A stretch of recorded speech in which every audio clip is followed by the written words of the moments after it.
Those of you who have been with us for the past couple of weeks, we have had Joel Richardson, the adventurer who has gone to Mount Sinai and has come back with such incredible treasures that we wanted to break this out to the world and let Joel tell his story. But as I was alluding to this on last week's program, we were looking at doing just one more special program. But as we were sitting at dinner and going through some of these things, there are so many treasures that we just had to add another program on before the tail end of this thing because of Joel's experience and with the Yam Suf, with Israel's egress, their exodus from Egypt down to the Yam Suf, down to the Red Sea. And so we have Joel back with us to fill in some of the blanks that have been left in really the Christian tradition mainly. It's the Jews have no problem with this. The Arabs have no problem with this, but the Christians, we pretty well get our archaeology from Constantine's mother, and she's known as the greatest archaeologist who's ever lived. She found everything she wanted to find, exactly where she wanted to find it. It didn't matter how many people had to die. And so we've got Joel Richardson back with us. Joel, thank you for coming back, and tell us the rest of the story as we are now proceeding out of Egypt down to the Red Sea. Take us on that journey, if you would. Sure. Well, first of all, thank you so much for having me back. This has been a really fun time. As we left off on last week's program, we were talking about the Yam Suf. So Yam Suf in the Hebrew, it's most often in modern English translations as Red Sea, right? Now we know in Hebrew, Yam is sea. Mm-hmm. Suf, on the other hand, has been much debated.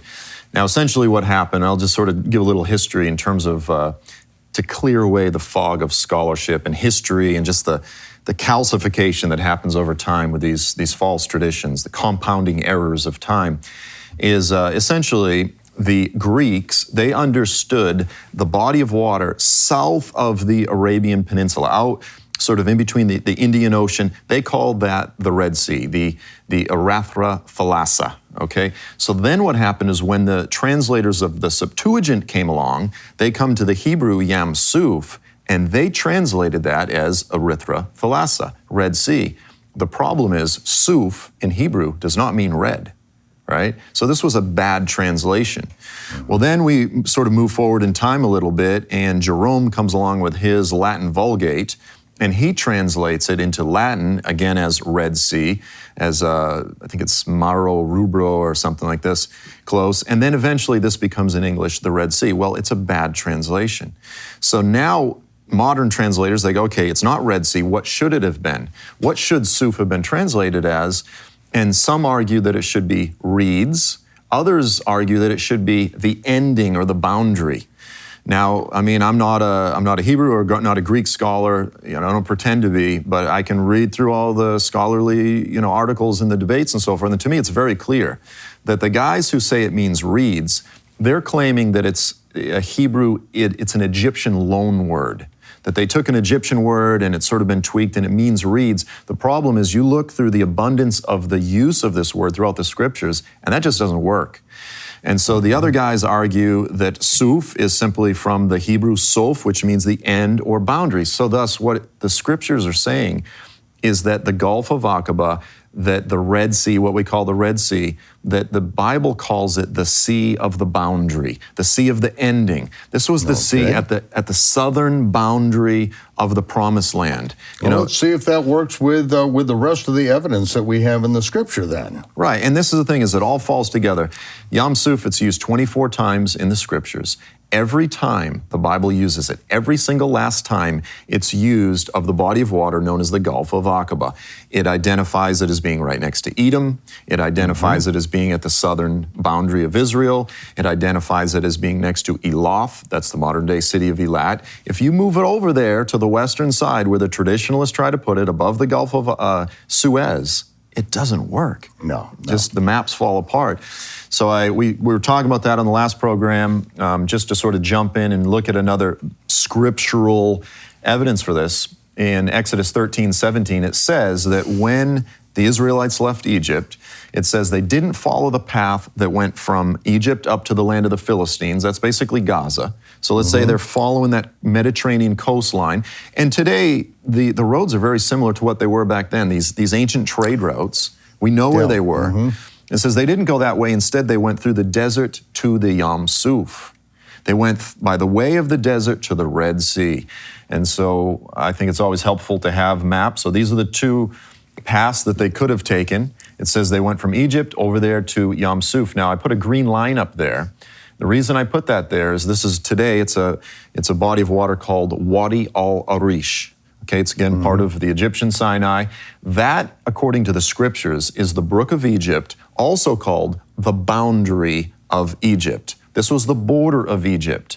Okay, so, you know, you've got some of these scholars, they say, well, back in the days of Moses, the borders of Egypt would have been way over here near Cairo. They try to move it.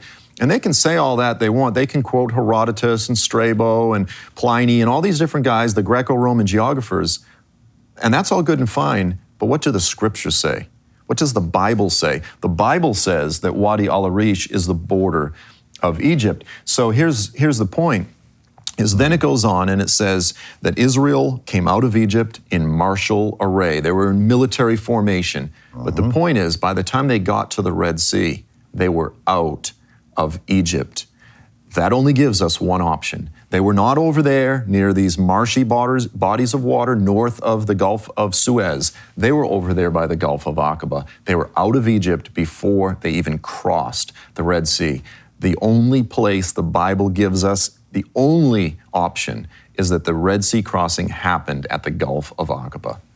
Okay, now what do we know about the Yam Suf as far as what the scriptures say? It's Solomon built his navy yard, which he really sent his ships out around the world to collect some of the delicacies of the world. It says he built his navy yard at Etzinggeber, which is next to Eilat. Yeah. And there is only one place for that body of water, and that's in the southern part of Israel, right there on what is now the Gulf of Aqaba. Right.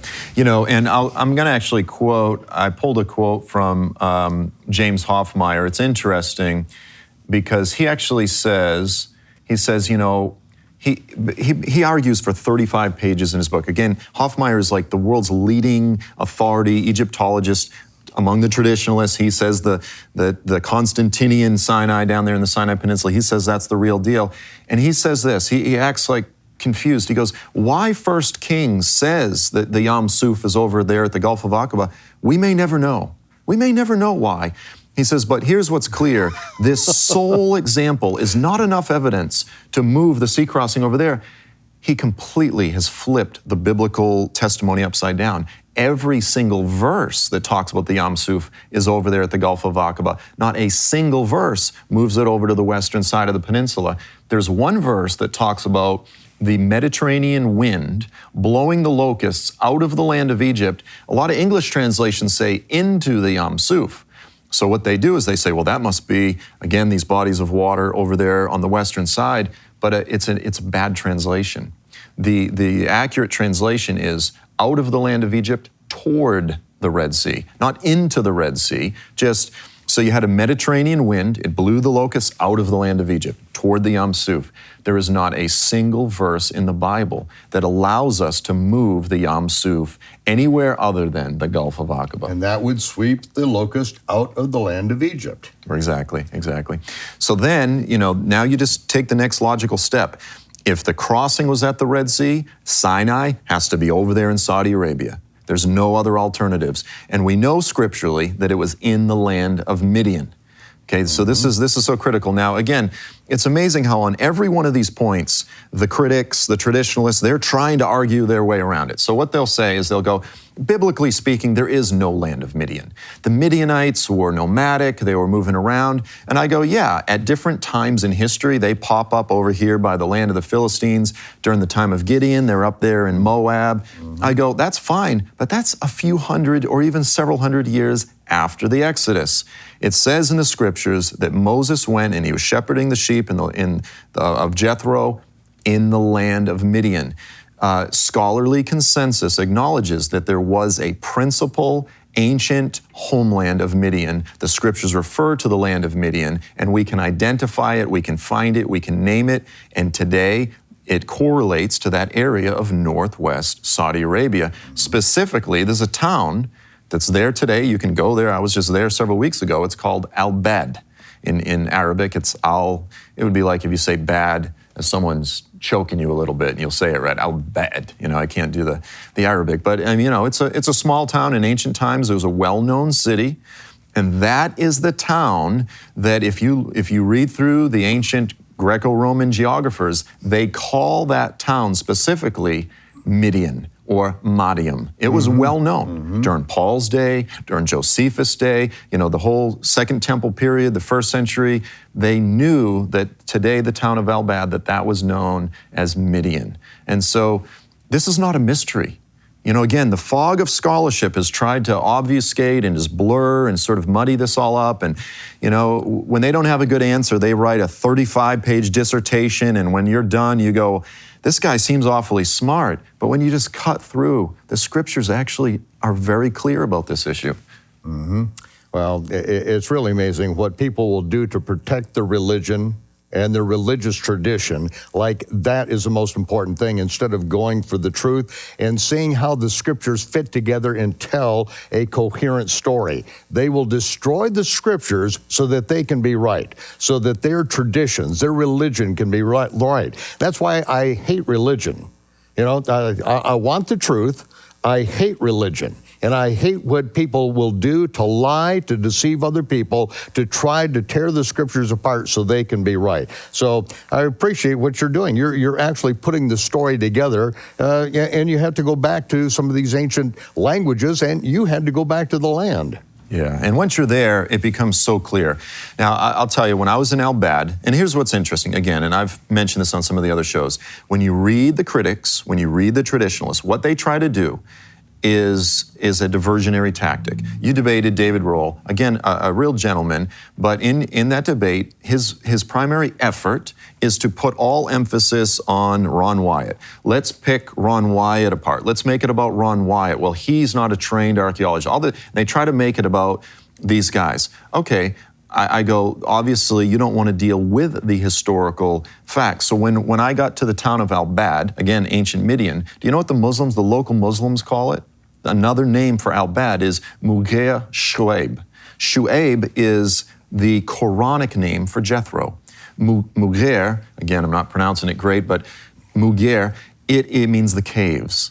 They call the town of Al-Bad the caves of Jethro. And you can go there today. Now, these caves are similar to what you find up in Petra in southern Jordan. They have that sort of first century Nabatean style. So these were caves that were likely assumed later by the Nabatean Arabs. But this tradition goes back thousands of years that this is where Jethro lived. This is Jethro's house. This is where Moses lived. Now, whether they lived in these specific caves or not, it probably was right there. And about a kilometer away is a very well-known ancient well that the locals call the Well of Moses.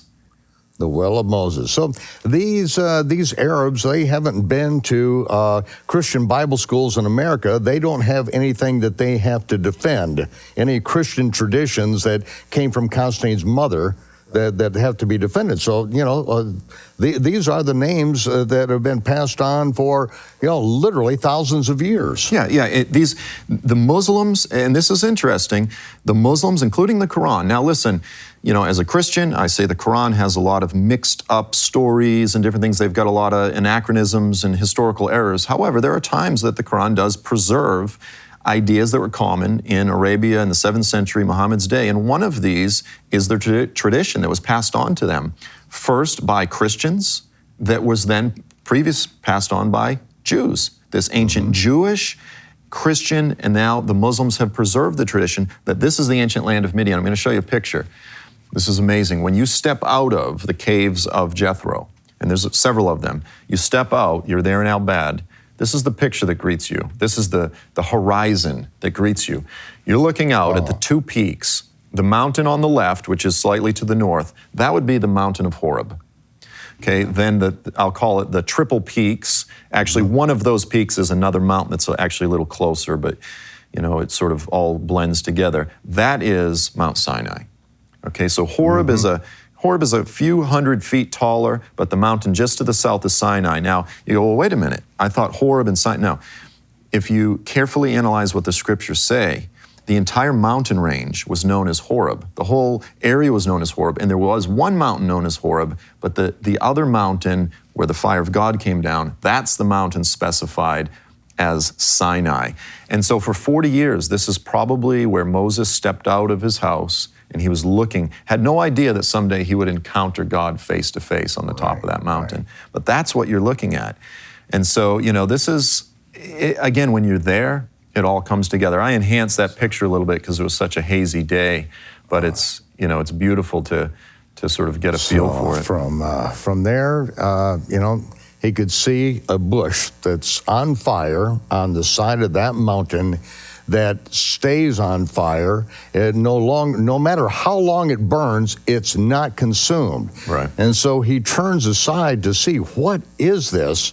And he has an encounter with the Most High, who tells him to bring my people back to this mountain and worship me here. Yeah.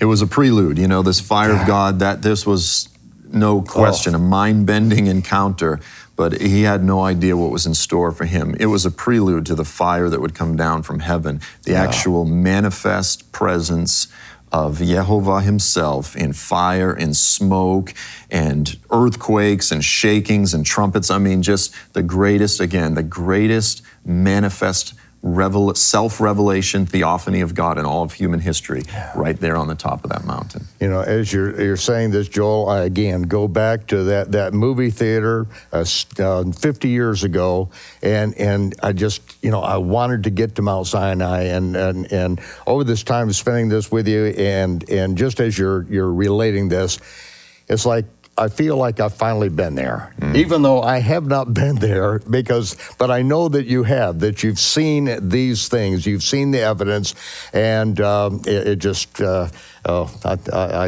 feel it. I feel like, okay, I finally made it. Well, you know, in a lot of ways, it was a journey for me, because I did go in slightly skeptical, you know, cautious. And so for me, I was exploring, and I was, you know, asking a lot of questions. I've got a video here that I meant to show in one of the earlier shows, but I think it's a good time to show it here. So this is a young Bedouin guy who lives right at the foot of, again, the mountain that we believe is Mount Sinai. And I asked him, I said, what do you call this mountain? Because what you hear a lot of people call it is Jabal al-Luz, the Mountain of Almonds, which is interesting, by the way, that even today it's called the Mountain of Almonds, the very place where God gave them the instructions to build the lampstand, modeled after almond branches, the place where Aaron had the rod that blossomed of almond, you know, etc. That's a side note. But I asked him, I said, what do you call this mountain? I'm going to play this video, and it's amazing because he points at it and he calls it, oh, this mountain? This is the Mountain of Moses. So that mountain right there, is that, you say, Jabal al-Luz? جبل هذا موسى هذا قرنير لا سوري هذا المهرج. So you call this one Jabal Musa? جبل موسى. Okay. جبل المهرج. So the reason that this is so important is because this young Bedouin man, this is what I want to emphasize. He hasn't been reading Ron Wyatt. He hasn't been watching the Caldwell's videos, okay? This is passed on to him from his traditions. He points at the mountain, he goes, no, that mountain, Jabal Musa. And then I asked him, I said, I thought it was called Jabal al-Luz. And he goes, no. He says, all of this whole range is Jabal Luz. All of it's Jabal Luz. He says, but that one is Jabal Musa. That's the mountain of Moses. Okay, so again, the locals believe that it's the mountain of Moses. The Saudi archaeological authorities, they believe that it's the mountain of Moses. And the reason, again, is because they have passed on these ancient Jewish, Christian, and then ultimately even Quranic traditions. And so the whole idea that this is some idea that just became popularized in the 1980s and 1990s, it's complete nonsense. That whole story needs to be done away with.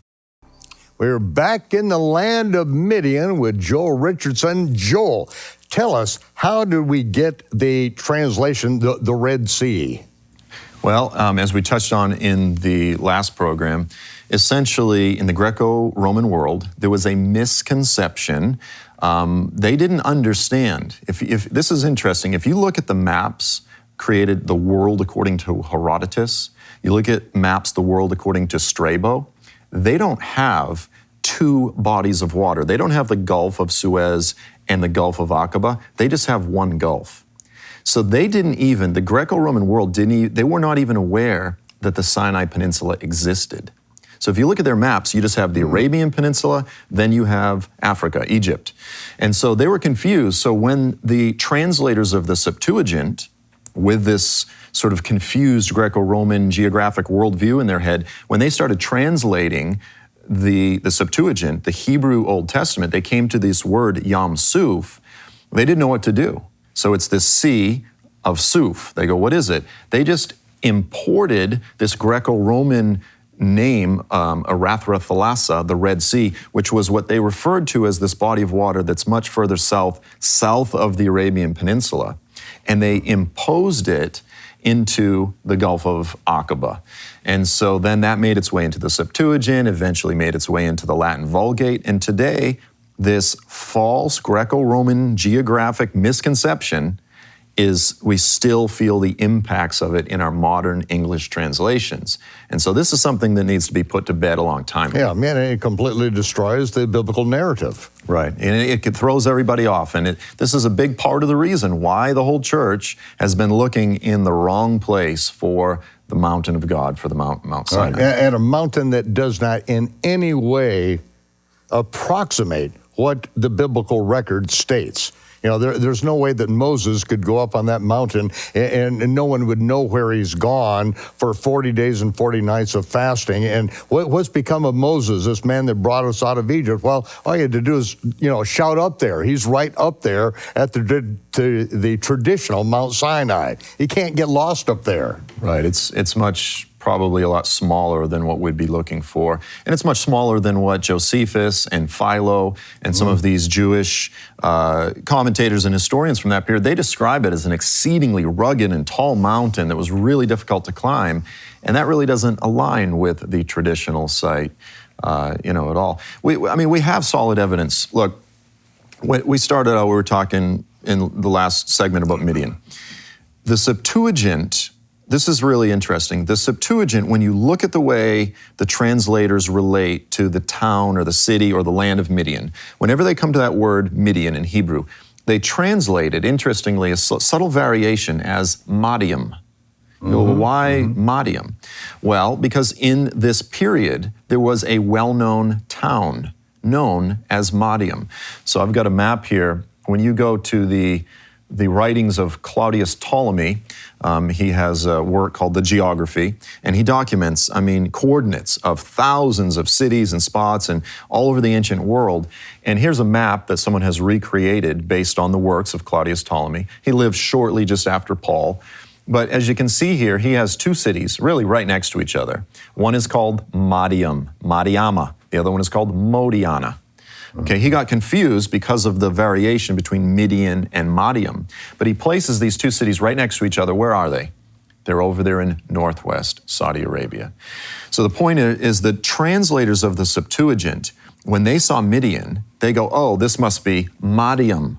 Everybody knows where Madiam is. It correlates today to the town of Al-Bad, again, which is 12 miles from Jebel al-Lawz. All right, it all falls into place. Second, the translators of the Septuagint, when they came to the term for the elders of Midian, they used this specific phrase, which in the Greek always means the city councilors. The city councilors. When Jethro goes to visit Moses at the mountain of God, it says Jethro went out. So it uses the language of him leaving the city. They always use references that make us understand that they thought Midian was a city. Why? Because there was a well-known city in their day known as Madiam. So we begin with that. Is that in Paul's day, this was well known among the Jews. Now again, the translators of the Septuagint, they were over there in Alexandria. So after the Septuagint, then you have Philo. Philo was a Hellenized Jewish philosopher and commentator. So he gave commentary on the Old Testament. And he made a very specific reference. And this is critical in this whole discussion. You'll never see Gordon Franz, you'll never see David Rohl discuss these traditions, because these are devastating to their claim that this is all about these 1980s, biblical adventurers. No, these are ancient Jewish traditions. Philo specifically said that Mount Sinai is the tallest mountain outside of Midian, right outside of Midian. That's a pretty specific description. And it is literally, as you say, 12 miles outside. Yeah. We looked at the last segment. We said when you're in El-Bad, you step out of the caves of Jethro and you're looking right at those mountains. You're looking, there they are. Yeah. It dominates the horizon. So then Josephus comes along. Josephus, again, he wrote shortly after Paul, 1st century. Now, he's a Jerusalemite. He doesn't live over there in Alexandria. So now, because scholars will say, well, maybe there was a Jerusalem tradition, maybe there was an Alexandrian tradition, maybe, they didn't always meet. But the point is, now we have a second testimony from someone who lived in Jerusalem. And Josephus writes quite a lot about Mount Sinai. He writes a lot about the Red Sea, the mountains around the sea crossing. Everything lines up with the Gulf of Aqaba. Right. But he also, he validates Philo's statement, and he says that Mount Sinai is the tallest mountain in that district, in that area of Midian, again, just outside of the town of El-Bad. So if we trust at all the testimony of Philo and Josephus in the Septuagint, we only have one option. The tallest mountain in that whole area, the tallest mountains, it's Horeb and Sinai. It's Jabal al-Lawz, Jabal al-Makla, as they're commonly called. These are our only options. So either there was a very false tradition among the Jews during the 1st century, or they still knew, even after the exile, after the Babylonian exile, they still knew where it was. And we have enough historical hints to look at it and say, absolutely, the most reasonable guess, the most reasonable option of all of our candidates is in fact Jabal al-Lawz. And again, for clarity, the Bible only gives us one option. It has to be east of the Red Sea. So everything comes together. It's all pointing in the same spot. It's all pointing to the same mountain. And what's the evidence of Paul? He's referring to this in the book of Galatians. We have him going down to Arabia. Yeah, and this is huge. I want to really dig into this. I'm even thinking in the next segment, in the next show, we're going to do this bonus show. Yeah, we've got to, because there's no way that we can cover it all in this. So. Yeah. I really want to mine this, but I'll say this. There's only 2 references in the New Testament to Arabia. They're both in Galatians. And there is very strong evidence that Paul himself, after he met Yeshua on the road to Damascus, knocked him on his duff, turned his theological world upside down, there's very strong evidence that he went to Mount Sinai. That Paul, like Elijah, he went to Mount Sinai, and that is where the Lord revealed the fullness of Paul's gospel, that he would go preach all over the world, that is where he received it by revelation. And all evidence points to the fact that Paul, as a thoroughly biblically literate Jew, a devout Jew, his identity would have been formed by the fact that he was a Jew, that he would have agreed with this Jewish tradition that was espoused by Josephus, that was espoused by Philo, that was understood and recognized by the translators of the Septuagint. We have no reason to suspect that he would have believed anything else.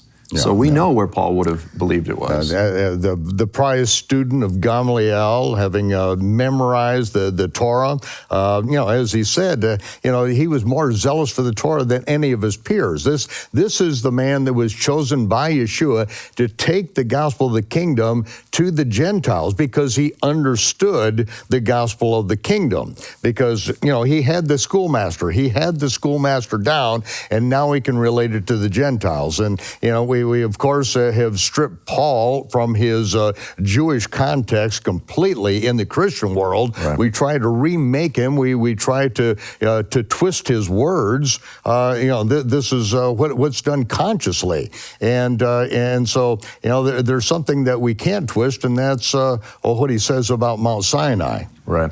And this is what the traditionalists do, is they'll quote, again, Herodotus and Strabo, and and so forth. And they'll say, well, Paul clearly would have, his understanding of geography would have been entirely determined by the writings of the Greco-Roman geographers. And I go, no, his worldview would have been determined by the Bible. His worldview would have been determined by the Jewish traditions of his day. And then lastly, they would have been determined by Greco-Roman designations. And even that requires some unpacking. So I've got a map up here. I want to show you something here because I thought this was interesting. And as Americans, we always need maps. You know, we always get confused. But so here's a satellite image. So here you've got the Sinai Peninsula. I've put a triangle down there. That's the traditional site that the traditionalists say is Mount Sinai. Over here to the right is, in the east, is Midian. That's Jabal al-Lawz. Now, we know that Moses was shepherding Jethro's flocks in the land of Midian. Now, the scriptures say that he went to the far side of the desert and he came to the mountain of God. Now, I was reading David Roll's book, his book Exodus, and in the back he says, well, Moses actually shepherded the flocks all the way from the land of Midian, and he went all the way over there to the traditional site of Mount Sinai. And when I did the measurements, this is roughly a 450 to 500 mile round trip. Okay, you've got about 100 miles from Midian, which by the way was an oasis town with a lot of water. You've got about 100 miles before you get to the tip of the Gulf of Aqaba, Eilat. That's 100 miles of desert. Then you've got to work your way down here through the mountains. This is a 500-mile round trip. Roll fudges the numbers, and he removes 150 miles round trip. And so he pulls off, he says, well, it would have been, his total is about 200 some odd miles. And he says, well, that would have been no big deal. That would have been no big deal for Moses because, he says, you shepherd your sheep where there's herbage and so forth. You go where you need to go. If you understand the topography of the area, there's no reason why he would have gone 500 miles to the southern Sinai to get food for his sheep because he lived right there in an oasis. 10 miles, 20 miles away is the town of Magda. That's an incredible oasis right toward the Red Sea. He could have gone south to some other oasis. There is no reason for him to have gone 500 miles. And then later, Jethro leaves the land of Midian and he takes Moses' wife Zipporah and his children and he goes and he visits Moses. If we believe the traditional site of Mount Sinai, then we're to believe that Jethro, in his old age, would just make a 500-mile round trip through 100-mile scorching deserts, through the land of all these foreign kingdoms of the Edomites and the Amalekites. No problem. 500 miles, no, that does not make sense. So the traditional story doesn't make sense. If we stick with Jabal al-Lawz, then the story completely, everything falls into place and it makes complete sense. David Roll and I debated this, the great Exodus debate, and I recognize that David Roll really was a great asset in the Patterns of Evidence movie and his deciphering of the Egyptian hieroglyphs and all, and he solved the major problem, but he hadn't seen the evidence of the real Mount Sinai, and that's why I flew him down to meet with Jim and Penny because I felt like he deserved to have the best evidence put before him. And so we spent a couple days with Jim and Penny, as you just did a short while ago, and seeing the evidence, then things shifted for him. So, his book came out before then. I respect David, what he's done, but, a lot of people want to try to, and this is what he did in the debate, he tried to tear apart Ron Wyatt. And this debate wasn't about Ron Wyatt. It's about the evidence, about the trail of the Exodus, and where the traditionalists have built their monuments, and it's basically the Roman Catholic Church built their monuments to say this is Mara and this was Elim and all. They're all in the wrong order. It makes no sense at all. But they had to find these things and build a monument there so that they've got a place to to go to their Mecca of Mount Sinai in Arabia, in the Sinai Peninsula. But it doesn't, none of the evidence lines up. And then again, after Jim and Penny were able to get these artifacts and photographs and all, as you have done, you're just bringing more and more to the table to tell us this great story, this biblical story. And it's like, okay, we can put to bed our religion, our denominations. We can put it to bed. Let's go back to the biblical record. Right. Look, tradition, I love the movie Fiddler on the Roof, tradition. In its pure form, it's intended to pass on truth from one generation to the next, and it can serve as a good thing. It's important. Some traditions are good. But when you start out with a false traditions tend to compound. And, I've written a book on this, and I have a whole chapter where I appeal to the scholarly community, because much of the discussion over this Jabal al-Lawz, it's been very personal. It's been attacking people. And I say, guys, first of all, this is below the quality of what scholarship should be about. And secondly, the people who are searching for truth deserve better. And third, the mountain's too important. The mountain's too important to let personal conflicts get in the way. Yeah. This is a treasure for the world. And we need to, its mere potential demands that we treat it with more dignity than the way that it's been handled, I'd say, the past 20, 30 years. Yeah.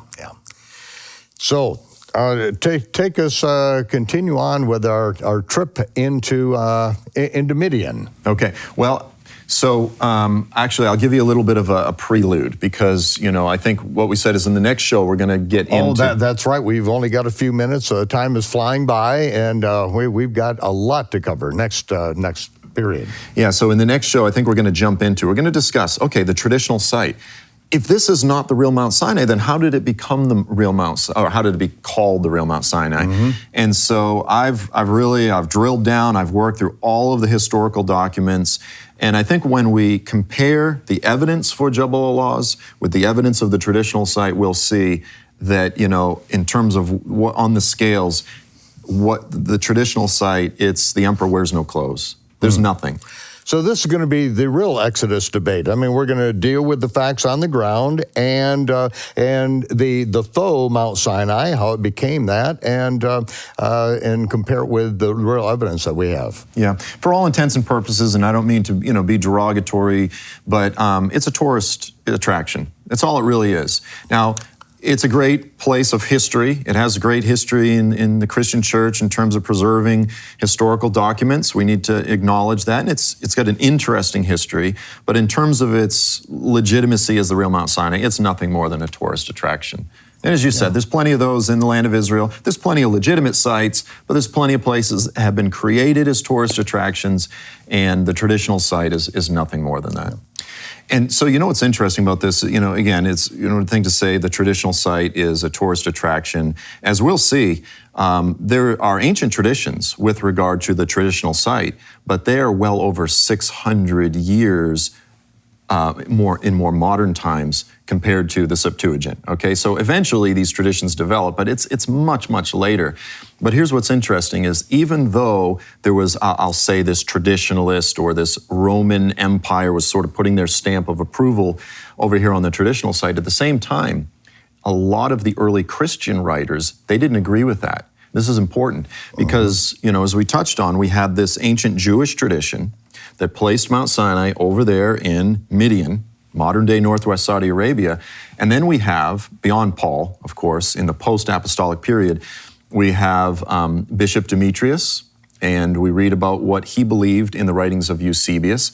But Bishop Demetrius, he placed Mount Sinai over there in the land of Midian, northwest Saudi Arabia. Origen, not my favorite theologian by any means, but he's a very important witness. He placed Mount Sinai over there in Midian, northwest Saudi Arabia, as did Eusebius. Well, we're going to have to continue on with this because we're going to dig deeper into this. Ladies and gentlemen, this is all the time that we have on the air. But again, we're going to come back and we're going to explore this in detail for those of you who want to get into the meat of this. And we're going to get into the real Exodus debate as we continue on with this. So Shabbat Shalom to our fans. Shavua Tov. Have a good week, and we'll see you back here next week for Shabbat Night Live, and I would like to close in prayer.